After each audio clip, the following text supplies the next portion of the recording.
Okay, so I was away for a few days, out camping, and I decided I didn't have the focus to continue on with the videos.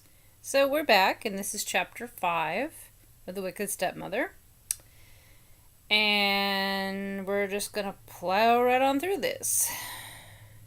It was Sunday, and for once Emma wished that she had school, or even detention. But no, there was no escape from what she'd seen. Oh, yeah, before I get too far into this, the very end of the last chapter, I forgot a line. The text that Ruby sent to her said, "We need to talk." So now this is, I'm assuming, the next day. But there was no escape from what she'd seen.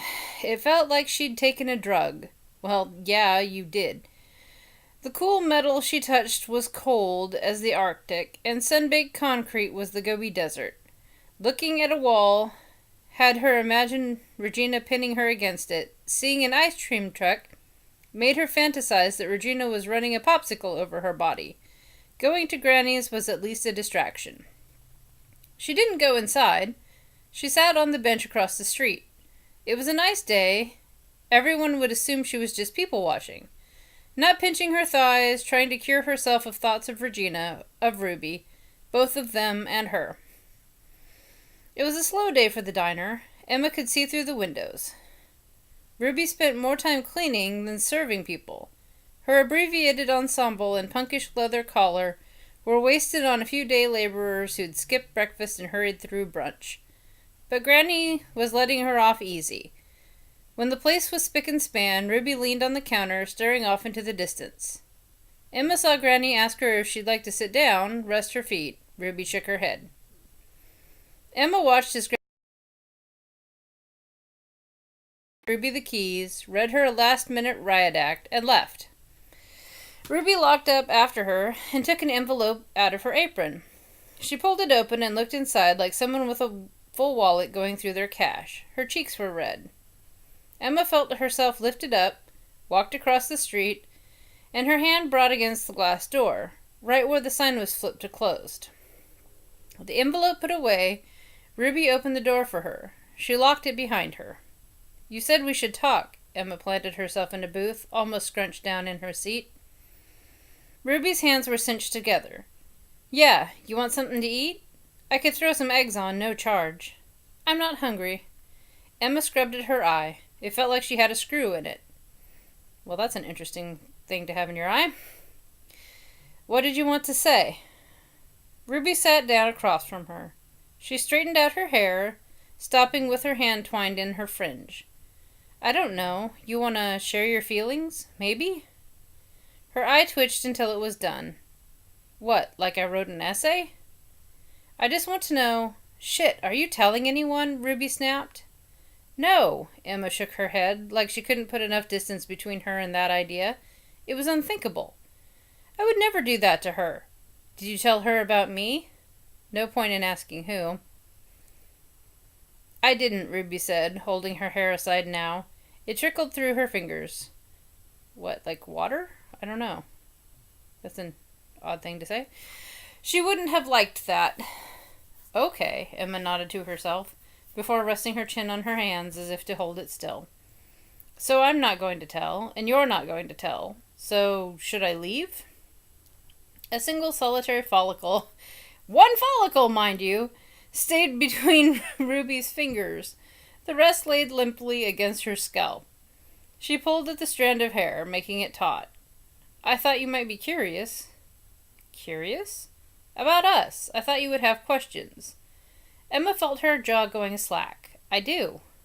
"I'm not ashamed. I'll tell you anything." "About Regina?"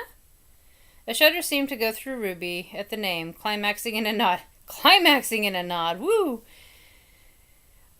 "About what you do together?" Ruby's lips worked over each other, neither appearing fully until she pulled the wayward hair off her head. Then her lips set. "Ask me anything." "How did it start?" Emma asked with a dry mouth. "The museum." Ruby leaned back, sprawling across the wall of the booth. "You remember that adult art exhibit a few years back? Everyone was so scandalized. Well, I went there. I still can't believe they let me in. A lot of those paintings, I couldn't even see why anyone would object to them. They were just people. But some, yeah, those I understood. They made you feel things way deep down. Made you think about pain, pleasure.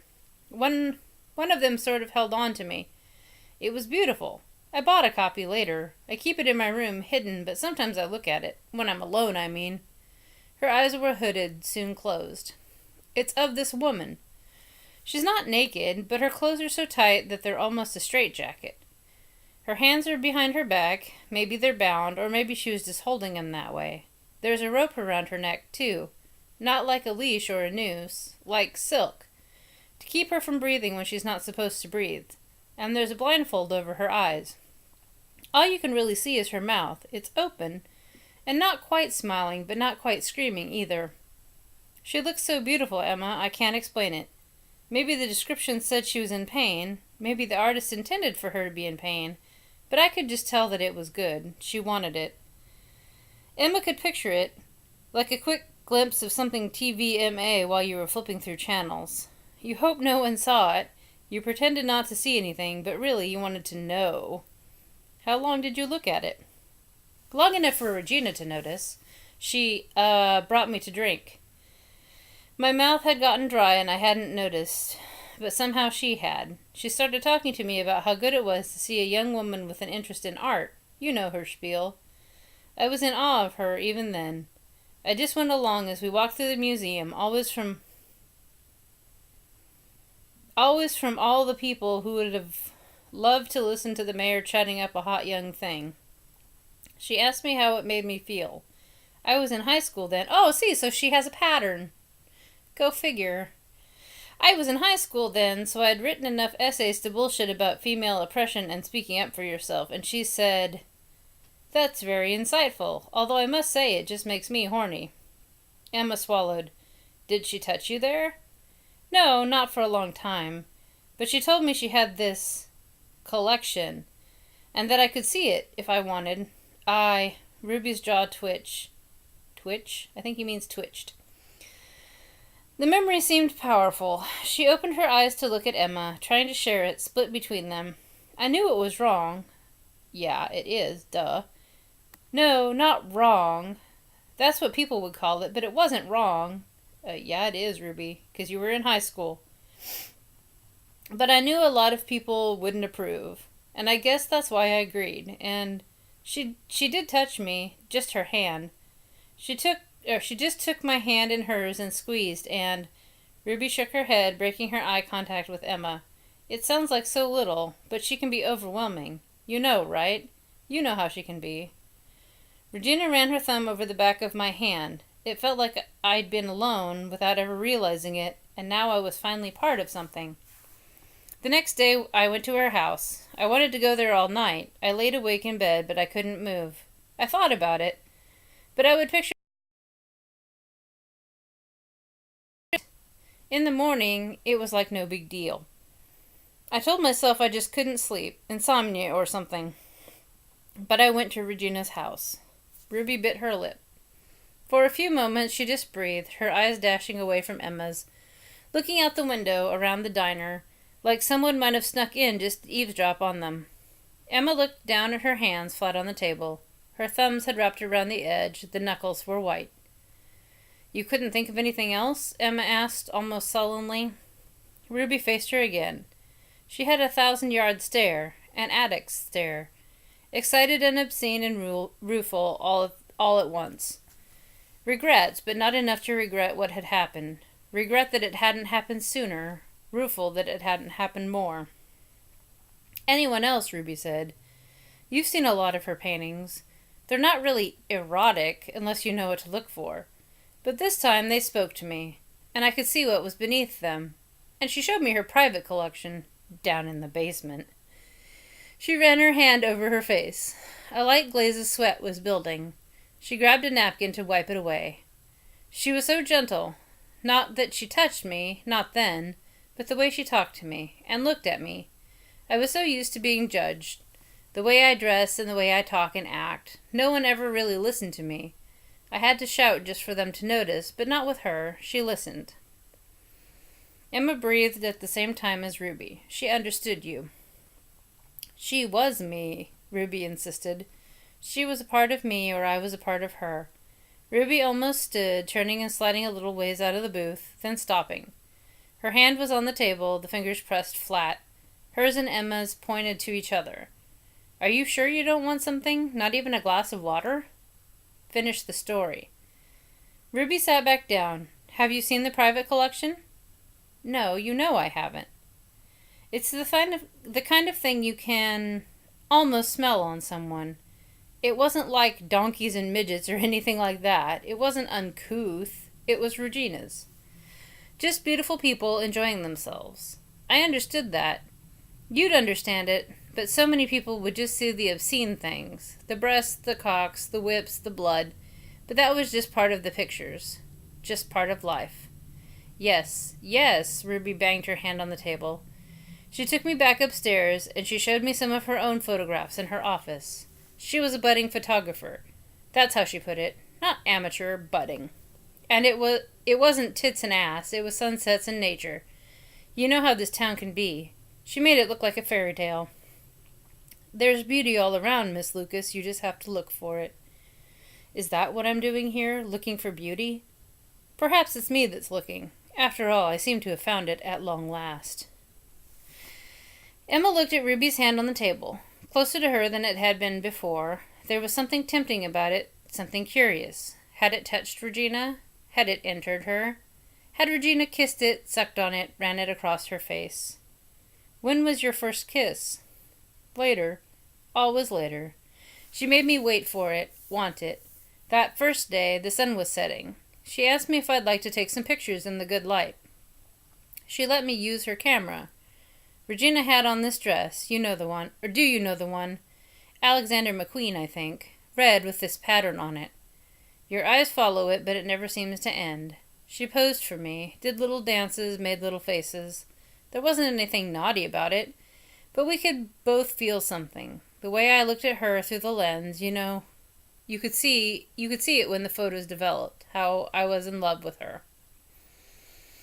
I came back later to see the photos. She'd had one framed and she gave it to me. I keep it hidden with the painting, but when I move out, I'm going to put it out in the open. She looks like a goddess in it. She always looks like a goddess, Emma said. It's amazing how people don't see it, Ruby added. Her hand seemed to inch toward Emma, although maybe that was just a trick of the eye. She asked if she could photograph me this time. I agreed. Some of the pictures were a little embarrassing. I was flirting with her. I tugged on my shirt, flipped my hair, you know. She didn't say anything about it, but I could tell she liked it. So I went back to her house, and this time she said she had a photo shoot in mind. We'd go to this spot she'd found and use her new camera, and she wanted to get me some special clothes. She took me to this boutique and we tried things on. I got her to put on some stuff. That scarf she wears sometimes, I bought it for her. I insisted. But my dresses, she bought them. I still have them. With your painting, Emma said, and your picture of her. Some. There's one I lied about. I convinced Granny that I saved money to buy it.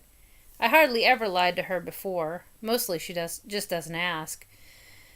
But I love it. It was the dress I wore that day. I feel like if I go too long without feeling it on my skin, then it'll just disappear. Where'd you go? The river. Ooh, in a van down by the river.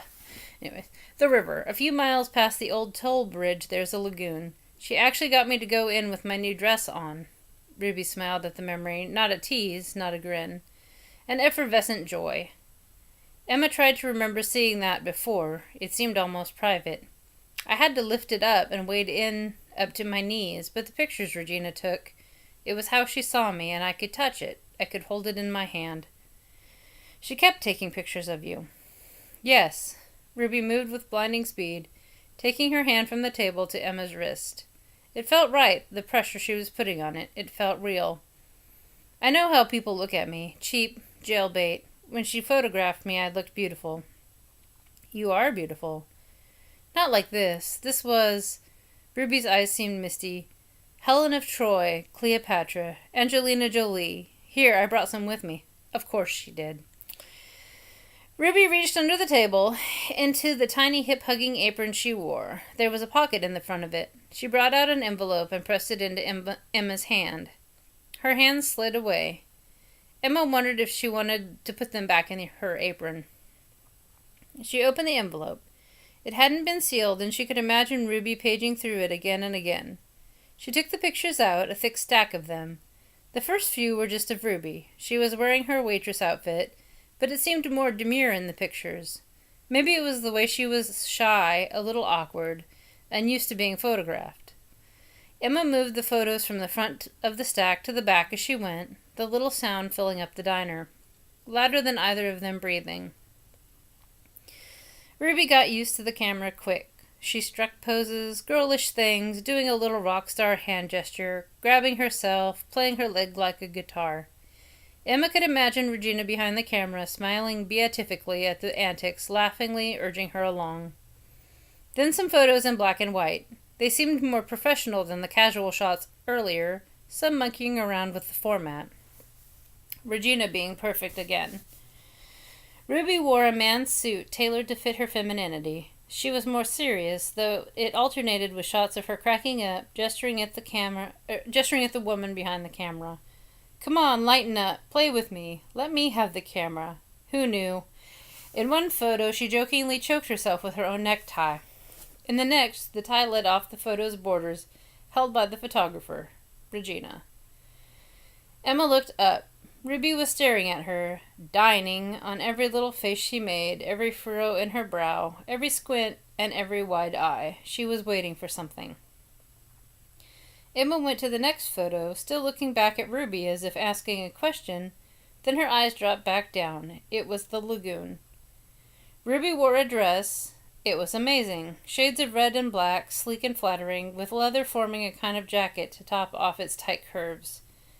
It seemed like the kind of thing Regina would wear when she was Emma's age, a princess's gown. The first picture, even Ruby herself seemed to be marveling at how well it suited her. Her face was set in an impressed grin. But the next few, a change had come over her. Some coaching from Regina, something she'd said or done. But now Ruby looked godlike, unapproachable, impervious, ethereal. Wading into the water, she was a mermaid visiting home. There was one picture done on a timer. Ruby and Regina sitting on the hatchback of Regina's Kia. Kia? Really? On the hatchback of Regina's Kia, the car she drove around on business as opposed to pleasure. Regina was drying off Ruby's bare feet with a towel, playing with her toes, a set of knee-highs next to them. Ruby was laughing. Regina was grinning. They looked like two people talking without words. "You are a goddess, Miss Lucas. Never let anyone tell you different." "Come on, if anyone here's a goddess, it's not me. I'm no goddess. In fact, I'd much rather be the devil. It seems like so much more fun." After that, the photographs moved inside. Regina's house. At first, the natural light of the windows. Ruby in jeans and a tank top, her bra visible, her panties not because they weren't there when her trousers rode low. It was more than she wore as a waitress, but it seemed more explicit, intimate. Emma instinctively looked up to see if anything had seen her looking at this and caught Ruby still watching her, tongue traveling her lips. Pausing for a moment. Okay. That just forced her attention back to the photographs. Now that they were away from the windows, or at night, or in rooms with no windows, the look was different. Some calculated lighting done by Regina. It threw sharp shadows across Ruby's body, camouflaging her in them. She wore those, and lingerie. Camisoles, baby dolls, corsets, kimonos, a dozen other things Emma didn't know the name of. Regina seemed to have an insane variety of bras and panties, and they all suited Ruby to a T. And of course they both wore the same size, because everybody in these stories always wears the same size clothes as each other. She had a body made for sin, as Mary Margaret would say. Then Ruby was wearing nothing at all. The camera was close to her, consuming her. It caught her face, her hands, her legs, her breasts covered by her arm, her sex hidden by her fingers, her ass gloriously unhidden, her lips parted. She did it herself first, Ruby said. Emma would have thought that would shock her, but it seemed perfectly all right, like the photos were speaking to her out loud. I was uncomfortable, so she took her clothes off. I still remember. She was wearing a red bra and red panties. They were so damn sexy. I thought about her wearing those all the time, under all those stylish suits. That's what made me do it. Realizing that I was naked all the time, too, with her, I mean. Emma went to the next photo, the last photo. It was a self-portrait. Regina in a bodice, a choker, gloves, boots, all black, all leather. You know, the standard BDSM uniform. She held a riding crop, the kind you'd use to control an animal, as opposed to what other kind of riding crop? I mean...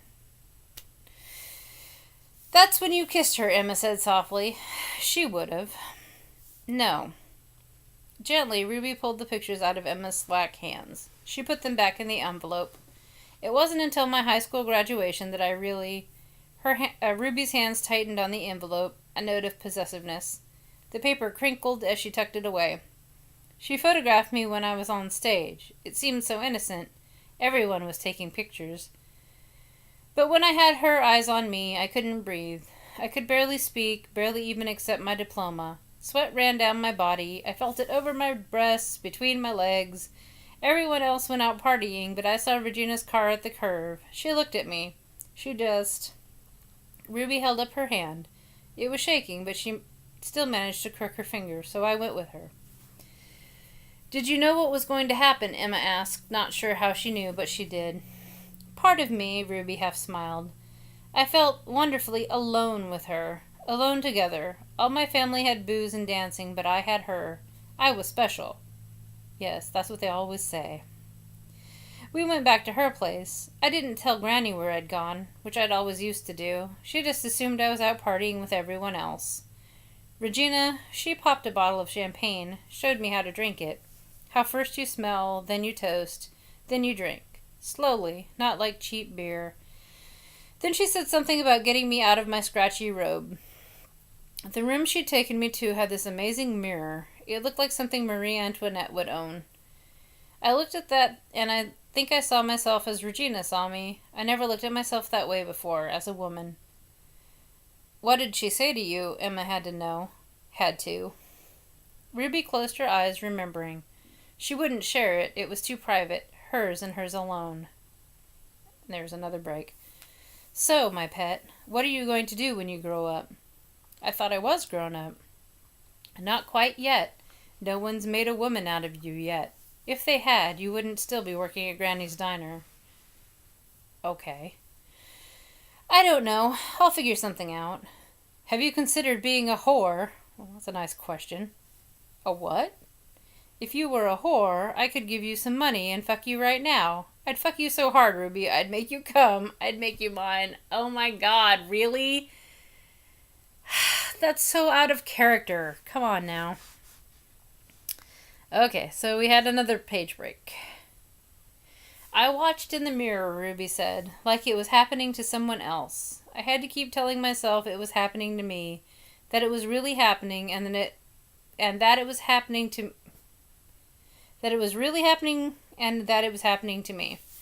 She took my clothes off. I had all of this time to stop her, but I just kept wanting it more and more. As she took my robe off, my shirt, my bra, then she kissed me. What was it like? I can't describe something like that. It was perfect.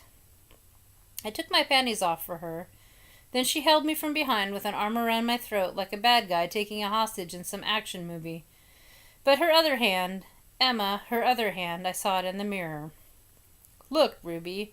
Look how you moan and sigh and scream like a good little slut. You're a whore, Ruby. You're my whore. Was she gentle? Emma asked. People were always gentle on the CW. Ruby smiled, her teeth showing. No, she was rough with me. She knew I wouldn't break. I had bruises the next day, sore spots to make me remember. I had to stop dressing like such a slut so no one would realize. But I wasn't a slut anymore, or a party girl, or whatever you want to call it. I was Regina's, and nothing we ever did could be bad or dirty. Okay, so she was a slut when she was a virgin, but then when Regina was calling her a slut and a whore, then she was not dirty? That's backwards. So, anyway. Afterward, I felt like I'd lost my virginity all over again, but it wasn't a disappointment this time. It was how it was supposed to feel. This time my world really had changed. Ruby reached down again, down into her apron. I got a letter the next day from Regina. It was a contract. She put it on the table, passed it to Emma. Their hands touched as she took it. Emma read. Ruby's toes met hers under the table, but she couldn't bring herself to look up from the words before her. She felt Ruby's foot, shoe off, stocking silken as a lie, run up her leg. Unconsciously, she spread her knees as it went higher. She didn't close them as Ruby's toes ran teasingly over the beginning of her thigh. I, Ruby Lucas, of free mind, and under no duress, do offer my will and body to Regina Mills to use as she sees fit to the satisfaction of her wants and desires. Furthermore, that her care and guidance will make me a better woman, a better lover, and lead to my own personal pleasure. Thus she may call upon my time, abilities, and services at her convenience, have unfettered use of my body at the times and locations of her choosing, and with whatever individual she deems worthy, photograph or record me in what way she sees fit, doing what she asks of me or acting under my own initiative. You know, contracts work best when they're actually a negotiation. But this is fantasy, so okay, whatever. Your standard fantasy BDSM contract. Ruby's foot ascended to the inside of Emma's thigh. She let it push her legs open, but Ruby stopped when her toes were under Emma's skirt. The blonde read the same sentence 3 times over before... the blonde read the same sentence 3 times before Ruby ran her big toe over Emma's flesh. Emma glanced up. Her brief glimpse of Ruby's smirk told her the other woman had suspected she wasn't wearing panties. Well, because she left them in the bush before. She probably only has the one pair. In return, I shall obey her commands as best I can, reveal to her my innermost desires, unashamed, knowing it is her fervent wish to help me fulfill them. Inform her of my thoughts and feelings, knowing that her wisdom will show me how to shape these to further my development as a person and as her submissive. Emma squirmed like a worm on a hook. It felt unbelievable. She'd been this turned on before, although never by a goddamn business contract. Okay, Emma, you've got a weird kink. But hey. But to have these feelings, and to also have them met, have them answered, she thought of Ruby's foot, soaked in her, and tried to trap it between her thighs, get it inside her. Her whole foot? Wow, go for it, Emma. Ruby's smirk growing moved too fast for her. Her foot ran up and down Emma's thighs, never ending up where Emma wanted it, needed it. And still she kept reading. This agreement is done in the knowledge that my mistress does not wish to demean me as... Well, she clearly wants to demean you as a person because she's busy calling you a slut and a whore. I mean, that's kind of classic humiliation stuff. So if you're not into it, then that's... that's not quite what this contract is saying. But anyways, this agreement is done in the knowledge that my mistress does not wish to demean me as a person or to harm me in any way except for that which I will enjoy and find fulfillment in. To the best of her abilities, my mistress will not interfere with my own responsibilities to friends, family, work, except insomuch as it mutually satisfies us or helps my personal development as she deems appropriate. Well, that's not a bad thing. Emma moaned as Ruby's cool, lacquered toenails tickled her clit. She spread her legs wider, and Ruby finally gave her what she'd been craving, massaging her pussy with the soft, taunting toes of her right foot. Emma breathlessly wiggled in her seat, eyes barely open but still wide enough to keep reading. Should I, for any reason, find this agreement no longer satisfactory, I may leave at any time by verbally notifying my mistress. She may similarly cancel this agreement for any reason, Until such a time, I am my mistress's slave and property to do as she sees fit, for as long as she sees fit. My signature shows that her pain I will find more satisfying than any other's pleasure. Blah. I mean, the rest of that is okay. Because, yeah, even a slave can say, nope, I'm done. I'm out. Bye. Ruby's name was signed below, a hurried scrawl. I barely read to the end before I signed it. See, you should always read the contract. Anyways, barely read to the end before I signed it. Ruby said, panting as hard as Emma. It must be a lot of work to move your foot around a little bit, if she's panting so hard. Emma wondered if it was the memory doing that to Ruby or her. Then she stopped wondering about everything as Ruby twisted her foot like she was trying to extinguish a smoldering cigarette butt. She extinguishes smoldering cigarette butts with her feet. Well, I guess if you throw it on the ground and then do it. Okay. I was picturing, like, having your cigarette between your toes, and damn, you'd have to be flexible to smoke it like that. Don't fight it. You know you don't want to fight it. Traffic is horrible at this time of day. Really? That's your argument? Granny won't be back for an hour yet. We can go and back, be alone. You can touch me, or I can touch you. Regina's taught me so much. Ruby took Emma's hand from where it had been white-knuckled on the table. She brought it to her breasts, but Emma didn't have it in her to feel them. She just locked her fingers with Ruby's and felt their warmth clutched to Ruby's chest. Emma was almost standing, still crammed in the booth, but her hips and legs jerking spastically, trying to get Ruby's foot inside her. She wouldn't be a virgin anymore, but she didn't care. Wow, Emma. She wanted to come just once, and then she could be normal again. Fat chance. Ruby held the heel of her foot against Emma's cunt, too big for her to get inside. Wet toes dampening her bunched up skirt, but just the pressure was so much that Emma couldn't ask for more. Couldn't touch herself, couldn't think. She was putty in Ruby's hands. Well, I thought she was putty in Ruby's feet. I mean, she was putty in Ruby's hands, and Ruby wasn't even the puppeteer, just a puppet. An extension of Regina, a pet. Ruby moved Emma's hand up, off the soft material of her top, and onto the infinitely softer skin of her clavicle, and then up to her leather collar. To the small decorative metal tag that hung from it. Ruby made Emma take it in her hand, the cold metal burning her feverish skin. Wow, that had to have been, soaked in dry ice if it's actually burning her skin. Emma opened her eyes, sensing that Ruby was trying to show her something. There was writing on the tag, too small to see from any distance. It read, Property of Regina Mills. Emma felt her body turn hot and wet. Ruby brought her fingers up to her mouth, took them inside just like she had Regina, just like she had everything Regina had ever told her to. You've been touching yourself, haven't you? It wasn't a question. Emma pulled her hand back. She couldn't. She wasn't Ruby, enthralled to Regina, subsumed in her. She wouldn't be. And though her body moved like a crippled hurting thing, she threw herself out of the booth and away from Ruby. The other woman set her bare foot down on the tile floor. It was wet. Well, yeah, considering where it had just been. They stared at each other, Ruby in the booth, Emma against the counter, hanging onto it for dear life. She knew if Ruby went to her, touched her, kissed her, she would give in. There was only so much she could resist. But Ruby just sat there, slowly making sure Emma could see. She spread her legs, and her hands returned to her apron.